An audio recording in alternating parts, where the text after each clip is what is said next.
बिस्मिल्लाहिर्रहमानिर्रहीम। नाज़रीन इकराम अस्सलाम वालेकुम। टीएलपी पर तो पाबंदी लग गई है जी, और वफाकी काबीना ने मंजूरी दे दी है। पाकिस्तान के कानून में तो लिखा हुआ है कि सुप्रीम कोर्ट से इजाज़त फाइनली लेनी पड़ती है, लेकिन बहरहाल लिखा रहे। फ़िलहाल वफाकी काबीना ने बैन कर दिया है तो बस बैन है। सुप्रीम कोर्ट तो वैसे ही अपना है, वो तो 2 मिनट में इस असूल को जो वफाकी काबीना ने कहा है वो मंजूर कर ही देगा। अगर कभी वफाकी हुकूमत ने सुप्रीम कोर्ट को इस काबिल समझा कि उससे फ़ाइनल अप्रूवल ले ली जाए, क्योंकि एक मरतबा फिर सरफराज डोगर के हाई कोर्ट से 3 रुकनी बेंच से इजाज़त लेकर सुहेल अफरीदी साहब आज अडयाला जेल गए थे और फिर बेनीलो नाराम वापस लौट आए।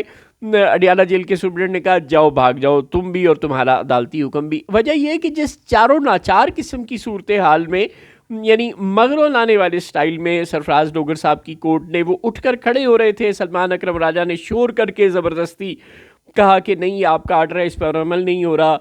तो वो जो अरबाब ताहिर साहब हैं, ये वही अरबाब ताहिर हैं जो पहले 6 जज जिन्होंने ख़त लिखा था उस कम्युनिटी में शामिल थे।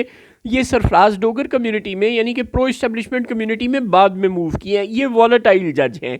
जी हाँ, पाकिस्तान में कुछ जज साफ साफ प्रो इस्टेब्लिशमेंट हैं, कुछ साफ साफ एंटी इस्टेब्लिशमेंट हैं, और कुछ वॉलेटाइल हैं, यानी ना खुदा ही मिला ना वसाले सनम, ना इधर के रहे ना उधर के रहे।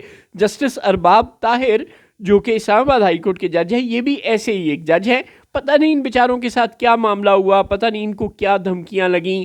जाहिर है वो ख़त में तो जिक्र था कि हमारे ख़ानदान के लोगों को अगवा किया गया वगैरह वगैरह, जो भी मसाइल थे उन बेचारों के, उनको मजबूर करके ज़बरदस्ती उनको अपने साथ मिला लिया गया। बाकी 5 पर भी बहुत प्रेशर आया, आज तक है। इस पे जस्टिस सुमन रिफत इम्तियाज़ साहिबा एक खातून हैं, जस्टिस जहांगीरी हैं, जस्टिस बाबर सत्तार, जस्टिस सरदार एजाज इसहाक, और ये सारे लोग हैं। लेकिन बहरहाल इनको तो अभी तक ये प्रेशर बर्दाश्त कर रहे हैं, देखें कब तक करते हैं। हाँ, अरबाब ताहिर साहब दूसरी पार्टी में चले गए थे, वो इस 3 रुकनी बेंच में शामिल थे। उन्होंने फिर चारों नाचार, ज़ाहिर है आखिर पुराना कोई आइन और कानून का लिहाज करने का एक मिजाज तो उनका था ना, उन्होंने पकड़ लिया यार क्या हुआ, आप लोगों को तो पहले ही कहा हुआ था मुलाकात करवा दो, तो क्यों नहीं हो रही। तो वो सलमान अकरम राजा साहब चीखे चलाए कि जनाब 1 साल हो गया आप लोगों को ये आर्डर दिए लेकिन कोई नहीं सुन रहा। तो उन्होंने कहा अच्छा ठीक है, अडयाला जेल के सुप्रीडेंट से कहा भाई करवा देना मुलाकात, जैसे कानून के मुताबिक, जैसे आपको पहले फैसले में हुक्म दिया गया है उसके मुताबिक करवा दो। तो सलमान अकरम राजा साहब भी उस कमेटी के कन्वीनर थे जिसकी मर्ज़ी से लोगों की मुलाकातें होनी नहीं थी। उन्होंने कहा जनाब ये मैं अभी आपके सामने अडयाला जेल के सुप्रीडेंट को फहरिस्त दे रहा हूँ, और ये सुहेल अफरीदी साहब भी यहाँ खड़े हैं, मैं भी हूँ, और हमने ही मिलना है, तो हमारी मुलाकात करवा दें। उन्होंने कहा ठीक है भाई करवा दो। वो ये कह के ज़ुबानी चले गए। अब उन्होंने कोई तहरीरी ऑर्डर लिख कर हवाले नहीं किया गालिबन अडयाला जेल के सुप्रीडेंट के, या 12 हो सकता है बाद में वो कोई वकील लोग तो हैं, कुछ ले ली हो उन्होंने चिट्ठी विट्ठी भी अदालत से। लेकिन जब वो अदालत उधर पहुँचे तो अडयाला जेल से पहले ही उनको नाका लगा कर रोक दिया गया। उन्होंने कहा तुम्हारी भी ऐसी की तैसी, तुम्हारी अदालत की भी ऐसी की तैसी, आगे आकर दिखाओ। अल्लाह अल्लाह खैर सल्ला। और सुहेल अफरीदी साहब वहाँ धरना देकर ज़मीन पे बैठे रहे कुछ देर, और उसके बाद इवेंचुअली वो पेशावर वापस चले गए। तो अब मजबूर किया जा रहा है कि तुम कानून शिकनी करो, यानी कि आपको कोई कहे कि आपका मैंने एहतराम करना है, मैंने आपको थप्पड़ नहीं मारना, और आप ज़बरदस्ती उसका हाथ पकड़ें और ज़बरदस्ती अपने मुंह पर चपेट मारवाएं, ये वाली सिचुएशन है। और उसके बाद आप कहें चूंकि तुमने मुझे थप्पड़ मारा है इसलिए चलो जेल में जाओ या गोली खा लो, क्योंकि मारपीट तो दहशतगर्द करते हैं। ये हो रहा है असल में इस वक्त पाकिस्तान में, चाहे टीएलपी हो, चाहे पीटीआई हो, चाहे बलोच यकजहती कमेटी हो, चाहे वो बूढ़ा महमूद खान अचकज़ई हो जिसके बाप अब्दुस्समद अचकज़ई को भुट्टो दौर में नामालूम अफराद ने गोली मार दी थी। जी हाँ, बिल्कुल वैसे ही जैसे ख्वाजा साद रफ़ीक के वालिद ख्वाजा मोहम्मद रफ़ीक को नामालूम अफराद ने गोली मार दी थी, महमूद अचकज़ई के वालिद अब्दुस्समद अचकज़ई को नामालूम अफराद ने गोली मार दी थी, अहमद रज़ा कसूरी के वालिद को नामालूम अफराद ने गोली मार दी थी, और भी बहुत सारे लोग थे। लेकिन बात सिर्फ इतनी थी, एक वो जमात इस्लामी के कोई डॉक्टर साहब हुआ करते थे डेरा गाजी खां में, उन्हें भी नामालूम अफराद ने गोली मार दी थी। और ये मामला ये था कि ये सारे के सारे इत्तफाक से, जी हाँ सिर्फ इत्तफाक से, अपोजिशन में थे और जुल्फ़िकार अली भुट्टो के ख़िलाफ़ शदीद बोला करते थे, इसलिए नामालूम अफराद ने इन्हें गोली मार दी। अब हमें नहीं पता इसकी वजह क्या हुई, लेकिन नामालूम अफराद ने इन्हें गोली मार दी। तो पाकिस्तान जब से बना है नामालूम अफराद ही असल में आपको पता है इस मुल्क का निज़ाम चला रहे हैं। अब आपको क्या लगता है शहबाज शरीफ इस मुल्क का निज़ाम चला रहे हैं? ज़ाहिर है ऐसा कुछ नहीं है।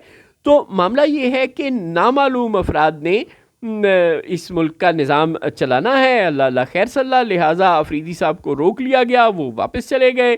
और अब गरीबा फाड़ता है तंग जब दीवाना आता है। आप उन्हें मजबूर कर रहे हैं कि वो जलसा करें, जुलूस निकालें, एहतजाज करें, और जब वो ये करेंगे तो आप करेंगे कि ये तो काम दहशतगर्द करते हैं, लिहाजा तुम दहशतगर्द हो, चलो सीधे फायर, अल्लाह अल्लाह खैर सल्ला। तो यूं पाकिस्तान का निज़ाम अब गोलियों से ही चलेगा और ऐसे ही ज़बरदस्ती चलेगा।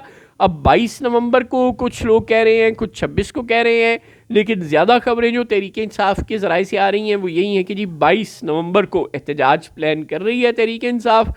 अल्लाह ना करे कि तहरीक इंसाफ ये एहतजाज लेकर खैबर पख्तूनख्वा से बाहर निकले, और अल्लाह ना करे कि इस मरतबा फिर कोई गरीब लोग गोलियों की भेंट चढ़े।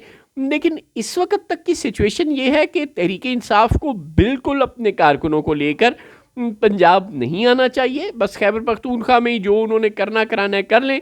ये हो सकता है इस बात के 1-2% इम्कानात हैं कि ये सिर्फ जो जिरगा बुलाया है अपने सुहेल अफरीदी साहब ने हफ्ते के रोज़, उस जिरगे तक इमरान खान से उनकी ना मुलाकात करवाई जा रही हो और उस जिरगे के बाद उनकी मुलाकात करवा दी जाए। वैसे तो एक ट्वीट में इमरान खान साहब की जानिब से ये पैगाम आया भी था, गालिबन वो जब उनकी बहनें मिलने गई थी या कोई और वकला गए थे तो उन्होंने कहा था कि सुहेल अफरीदी अपनी मर्ज़ी से कोई काबीना एक दफ़ा बना लें। लेकिन सुहेल अफरीदी भी अड़े हुए हैं, वो भी पठान है। वो कहते हैं कि नहीं, मैं इमरान खान से मिलूँगा और उनसे पूछूँगा, मशावरत करूँगा, उसके बाद हुकूमत का निज़ाम चलाऊँगा, उसके बाद वफाकी हुकूमत के साथ बैठूँगा। तो गोया एक डेडलॉक का शिकार है। इस डेडलॉक का फ़ायदा उठाकर किस वक्त कुड्डी साहब सूबे में गवर्नर राज लगाते हैं। इस डेडलॉक का फ़ायदा उठाकर किस वक्त ये कहा जाता है कि सूबा गैर कानूनी तौर पर चल रहा है, यहाँ काबीना ही नहीं है, तो वज़ीर आला हुकूमत कैसे चला रहा है, लिहाजा वज़ीर आला को गिरफ़्तार कर लिया जाता है। किस वक्त वो अडयाला जेल मिलने आते हैं और ख़ुद भी अडयाला जेल पहुँच जाते हैं ताकि पक्की पक्की उनकी इमरान खान से मुलाकात रहे। ऐसा कुछ भी हो सकता है, कोई बईद नहीं है। इस वक्त चूँकि मुल्क में ताकत का कानून नाफिज है और लोगों को मजबूर किया जा रहा है कि वो भी फिर एहतजाज करें और फिर कोई नया मुरीद के बने। आप एक माजी में जलियांवाला बाग को रोते थे, पाकिस्तान में अब जगह जगह ताकतवरों ने ये फ़ैसला कर लिया है कि जनरल डायर बनना है, जगह जगह जलियांवाला बाग लगाना है, और जहाँ जो बोले पहले लोगों को मजबूर करना है कि वो बोलें, चीखें चलाएं। ये भी नहीं कि लोग खुद बोलते हैं, ये एक नई कहानी, पहले लोगों को मजबूर करते हैं। अब देखिए उसे 15 दिन हो गए वज़ीर आला बने, वो रोज़ कहता है यार मेरी मुलाकात करवा दो, पंजाब होम डिपार्टमेंट, वफाकी हुकूमत, supreme court of Pakistan, Islamabad high court, हर मुतलका गैर मुतलका फोरम पे वो जा रहा है, कोई उसकी नहीं सुन रहा।